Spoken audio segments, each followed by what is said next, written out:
sait plus quoi faire peut-être. L'attaque terroriste islamiste samedi après-midi à Mulhouse résume toute notre impuissance, toutes nos failles.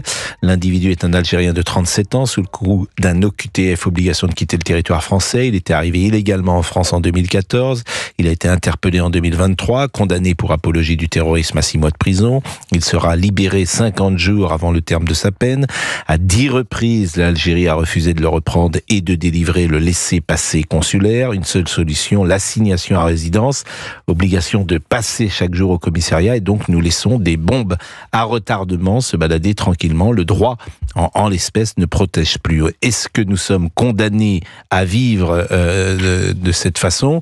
Je vous propose d'écouter peut-être Emmanuel Macron qui était au Salon de l'Agriculture ce samedi.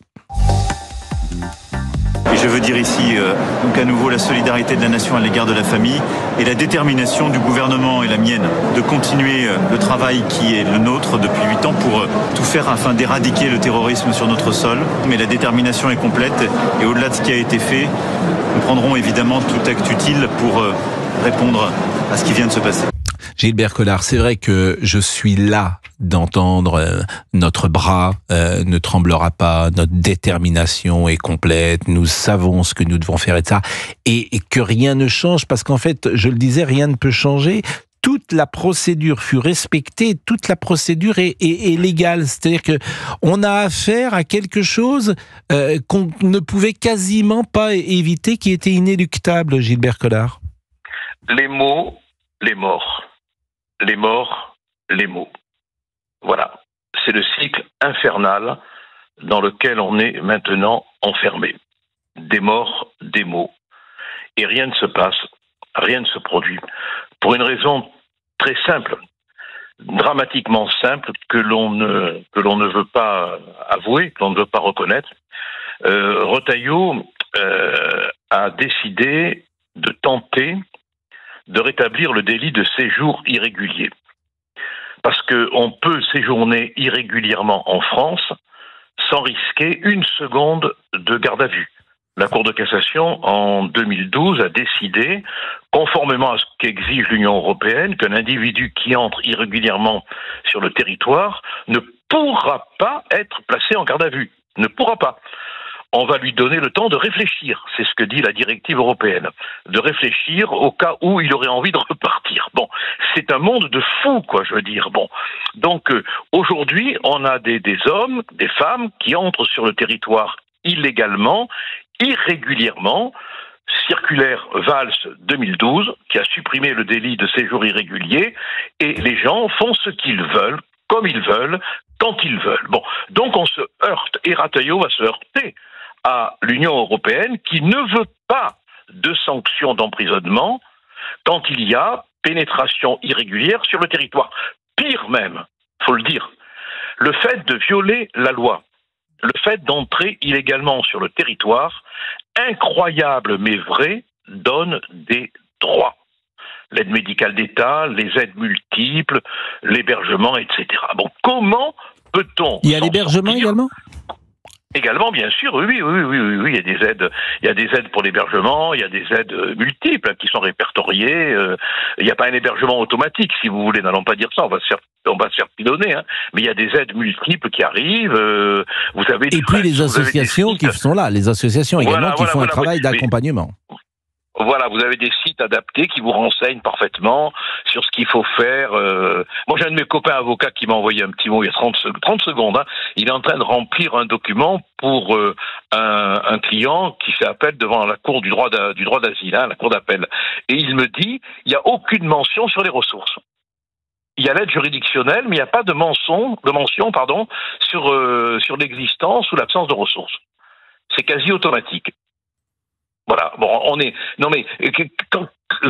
comment s'en sortir quand on est prisonnier d'une législation européenne malade sur le plan idéologique, complètement malade sur le plan idéologique, et contre laquelle on ne peut pas lutter, hein, parce que je rappelle, je m'en excuse assez technique, mais la Cour de cassation en 2012 a dit qu'une personne en situation irrégulière je dis bien irrégulière, ne peut pas être placé en garde à vue. On lui dit bonjour, comment ça va? La santé est bonne, vous avez franchi ce qui s'appelait autrefois la frontière sans permission, soyez le bienvenu, ne cassez pas trop de matériel, voilà, on peut rien faire. Hein. Puis alors, si vous avez besoin d'aide, vous avez des associations, vous avez des avocats spécialisés en droit des étrangers, parce que les étrangers aient des droits, on est tous d'accord. Mais maintenant, il y a un droit des étrangers. C'est dire à quel point on en est arrivé dans le socle législatif. Il y a une matière juridique. En l'espèce, est-ce que il faut rétablir pour ceux qui sont en situation irrégulière, de les mettre en prison, clairement? On peut pas, mais on peut peut-être changer la loi. On a le droit. Non, on peut pas. Non, on va se heurter de front à l'Union européenne. Bon, alors, d'accord. Et en revanche, pour celui qui a déjà été condamné, ce qui était le cas de ce monsieur qui avait été interpellé en 2023, condamné pour apologie du terrorisme à 6 mois de prison, il est libéré au bout de 50 jours avant le terme de sa peine. À 10 reprises, l'Algérie refuse de le reprendre et de délivrer le laissez-passer consulaire. Est-ce que pour les condamnés que les pays d'origine refusent de reprendre, est-ce qu'on peut mettre ces gens en prison en changeant la loi? Est-ce que c'est possible? On devrait pouvoir y arriver, mais on prend le risque de se faire sanctionner par la Cour européenne des droits de l'homme. Enfin, c'est impossible, c'est Kafka. Mais il y a bien une solution. Alors, c'est Kafka, absolument. Absolument. Non, mais si on cherche des solutions, alors c'est quoi la solution? C'est-à-dire que c'est le référendum de demander, d'interroger les Français? Je passe mon temps à répéter qu'il y a 2 problèmes en France aujourd'hui, la souveraineté du peuple et la liberté du politique. Et là, on est au cœur des 2 sujets. On est au cœur de la question. Oui. Souveraineté du peuple parce qu'il n'est pas entendu, et liberté du politique parce qu'il ne peut pas. Donc, qu'est-ce qu'on fait? Quelle est votre solution? Quelle est la solution juridique? La seule solution juridique, c'est le référendum. Voilà. De Gaulle l'avait dit, du reste, le seul juge, c'est le peuple. Là, maintenant, il faut que le peuple s'exprime. Oui, mais on ne va pas lui poser ça. Alors, comment on l'interroge, le peuple? On pose 50 questions? Parce que ça, c'est une question précise. Je veux dire, généralement, les référendums en France, c'était une question oui ou non.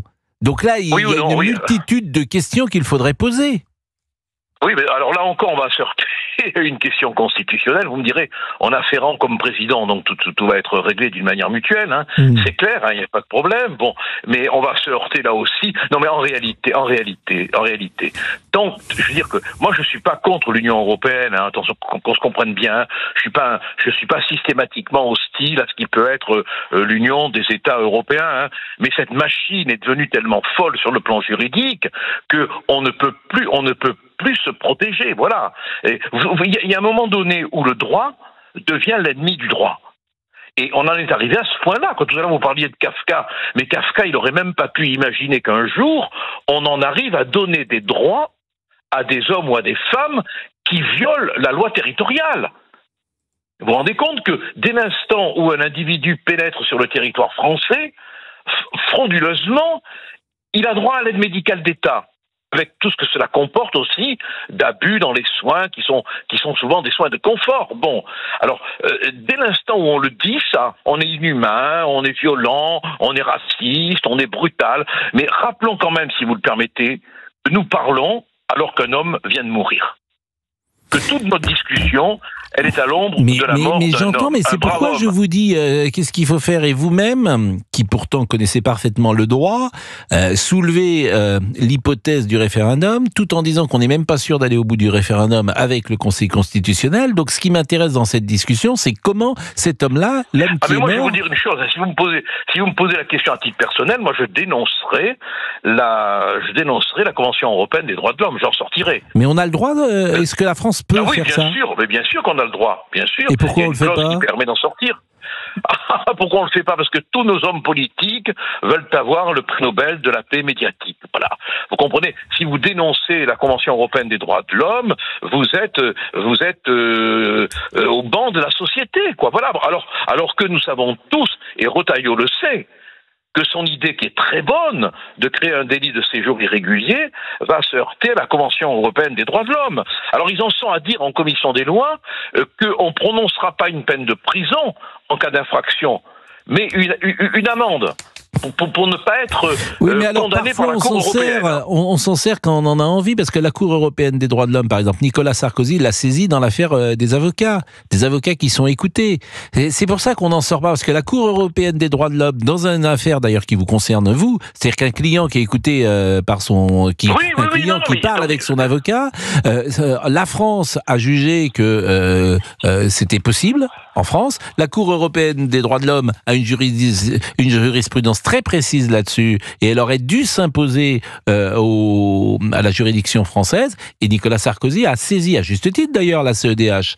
Donc qu'est-ce qu'on fait ? Il ne va pas dénoncer la CEDH lui-même, puisqu'il vient, par exemple, c'est un exemple concret que je cite là. Bien évidemment, mais étant donné que maintenant il y a une matière très particulière qui est le droit des étrangers, est-ce qu'on pourrait exclure de la réglementation juridique européenne tout ce qui touche à la question de la liberté des frontières? Voilà.